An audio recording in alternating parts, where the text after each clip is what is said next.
एक बार की बात है, जिस समय राजा परीक्षित राज्य करते थे और कलयुग का आगमन हो चुका था।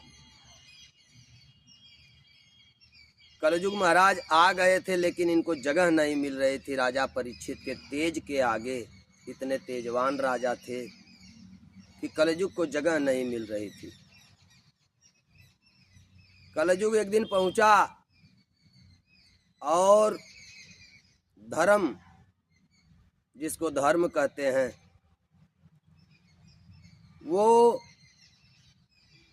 बैल रूपी धर्म के 3 पग काट दिए, 3 पैर काट दिया कलयुग। एक पैर पे गिरे पड़े और धरती माता गऊ का रूप बनाकर वहां विलाप कर रही हैं।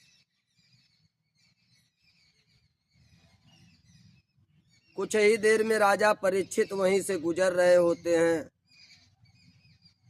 और पूछते हैं कि देवी तुम कौन हो और क्यों रो रही हो। गौ रूप में धरती माता कह रही हैं कि मैं धरती हूँ गऊ का रूप बनाकर, इसलिए रो रही हूँ कि धर्म, ये धर्म है, ये बैल रूपी धर्म है, इनके 3 पग कटे हुए हैं, एक पैर है वो गिरे पड़े हैं, छटपटा रहे हैं। मैं इसलिए रो रही हूँ कि अगर धर्म नहीं रहेंगे तो धरती कहाँ से रहेगी, इसलिए कि धर्म के ऊपर ही धरती टिकी हुई है। राजा परीक्षित घोड़े से उतरते हैं और तीनों पैर उठा के फटाफट जोड़ देते हैं धर्म खड़े अपने चारों पांव पर। आगे बढ़ते हैं, तब तक एक काली परछाई उनके सामने दिखाई देती है और मुड़कर देखते हैं तो कोई काला आदमी, बहुत लंबा चौड़ा। पूछते हैं कि आखिर तुम कौन हो, हाथ में कटारी भी लिया है। तो कलयुग महाराज बोले कि मैं कलयुग हूँ, मेरे भाई सतयुग त्रेता द्वापर अपना अपना राज्य चला के चले गए, अब मैं कलयुग हूँ, मेरा राज्य चल रहा है। राजा बोले ठीक है, तो भाई अपना राज्य चलाओ और ये कटारी लेकर काट क्यों रहे हो। तो कलयुग बोला कि महाराज आपके आगे हमारी चल ही नहीं रही है, केवल हमारा बस नाम चल रहा है कि कलयुग चालू हो गया है, लेकिन काम कुछ नहीं चल रहा है, बिल्कुल हम आपके सामने आ नहीं सकते। राजा बोले फिर क्या चाहते हो। कलयुग बोला कि राजन कुछ जगह हमको भी दे दीजिए धरती पर कि हम भी जाकर वहां अपना रहें।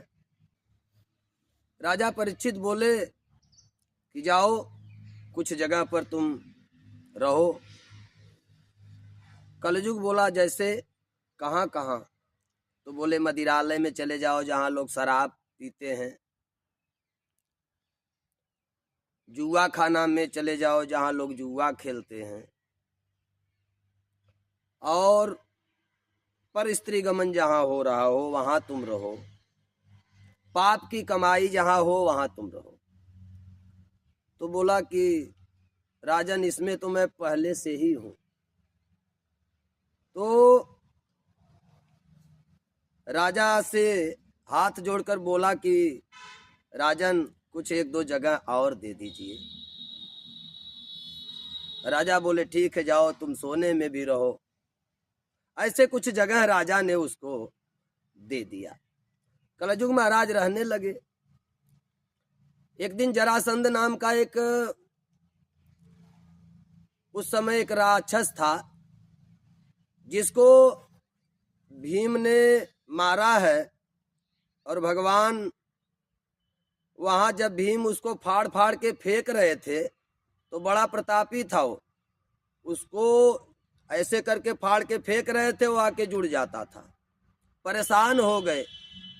भगवान कन्हैया जी इशारा दिए कि भीम भैया ऐसे काम बनने वाला नहीं है, रुकिए।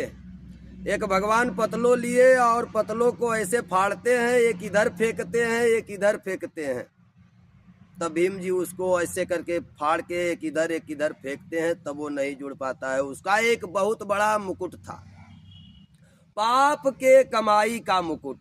बहुत राजाओं को मार मार के, उनकी हत्या करके, उनके जो मुकुट के आभूषण थे, बढ़िया बढ़िया हीरा जवाहरात, वो अपने मुकुट में लगा के बहुत भयंकर मुकुट बनाया था।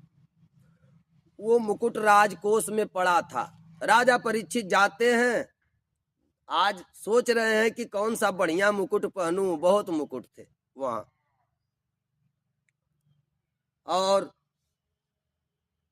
वो उठाते हैं जरासंध का मुकुट, उठा के पहनते हैं और चल देते हैं। जाते हैं और जंगल में घूमते हैं, भ्रमण करते हैं। उसी समय कलयुग उस पाप के कमाई का मुकुट था, इसलिए कलयुग उसमें प्रवेश कर गया। प्रवेश किया क्योंकि वो पाप के कमाई का मुकुट था, जरासंध का था, और तुरंत प्रवेश किया। और प्रवेश करने के बाद वो इनको प्यास लगी। जब प्यास लगी तो ये देख रहे हैं कि एक कुटिया है। कुटिया के पास आते हैं और उस समय श्रमिक मुनि बैठकर अपनी तपस्या कर रहे थे। उनके लड़के श्रृंगी ऋषि किनारे, नदी के किनारे अपना तपस्या कर रहे थे। आते हैं, अब कलयुग इनसे गड़बड़ करवा रहा है। बुलाते हैं, ऋषि अपने ध्यान में हैं, गुस्से में ये जो है एक मरा हुआ सांप उठाकर ऋषि के गले में लपेट देते हैं कि हम बुलाए आप सुने नहीं, तो लो लपेट कर ये कलयुग करवा रहा है, भ्रमित कर दिया।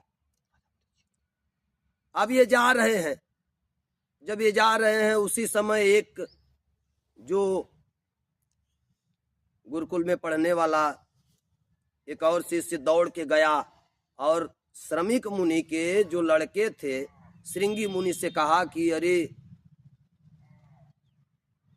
गुरु भाई, गुरुदेव जी के गले में कोई सर्प मरा हुआ लपेट कर चला गया। गुस्से में पहुंचते हैं और पूछते हैं कि वो आदमी कैसा था। तो बताते हैं बड़ा बड़े मुकुट पहना था, बहुत भारी, और राजा महाराजा जैसा लग रहा था। तो कहते हैं कि राजा महाराजा होके और इतना घिनौना काम।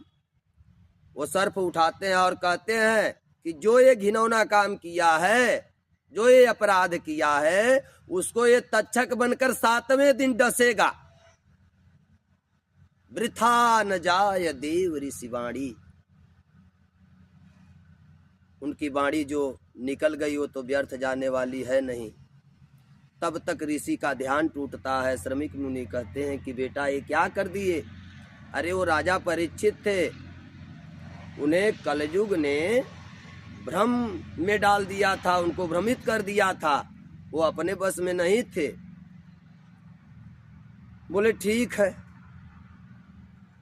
वो लिखवाए, एक पत्र लिखवाए, जाकर राजा परीक्षित को दे दो।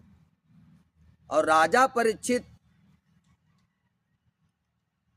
वहां से जब आए, यहाँ मुकुट जब उतारे तो इनको ध्यान आया कि हमने ये क्या कर दिया। अब विलाप कर रहे हैं, रो रहे हैं, मन ही मन बड़े तकलीफ में हैं कि हम ये क्या कर दिए। आज हमसे ये कितना बड़ा अनर्थ हो गया, हमने एक ऋषि का अपमान कर दिया। रो रहे हैं। तब तक गुरुकुल से वो लेकर पत्र एक शिष्य आया और कहा कि ये आपको गुरुदेव ने दिया है। राजा परीक्षित जब वो पत्र पाते हैं, पढ़ते हैं, तो उसमें लिखा था कि आज के 7वें दिन आपको तक्षक डसेगा और आपकी मृत्यु हो जाएगी। राजा परीक्षित रोने लगे और कहने लगे कि गुरुपुत्र ने हमको इतना दिन क्यों दे दिया, 7 दिन तुरंत खत्म हो जाने का। श्राप देना था। ये तो 7 दिन हमारे लिए बहुत ही भारी है। रोने लगे, सोचने लगे। सोचते सोचते अपने मन में विचार किया कि और चलो सबको इकट्ठा करते हैं। सभी 88,000 ऋषि मुनियों को इकट्ठा किए और बोले कि 7 दिन में अगर कोई मरने वाला हो तो उसका मोक्ष कैसे होगा, उसकी मुक्ति कैसे होगी। 88,000 ऋषि मुनि अपने में शोध कर रहे हैं। तब तक सुखदेव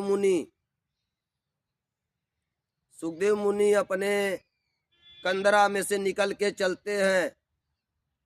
वेद व्यास जी सुखदेव मुनि को श्रीमद् भागवत कथा जो दिए थे, उनके ही ये पुत्र थे, वो चल दिए और जाकर वहाँ 88,000 ऋषि मुनि में, यहाँ से जब कंदरा से निकलकर चले हैं तो उनके बाबा पराशर मुनि वो झाड़ू लगा रहे हैं अपनी जटाओं से कि आज मेरा पोता चला है।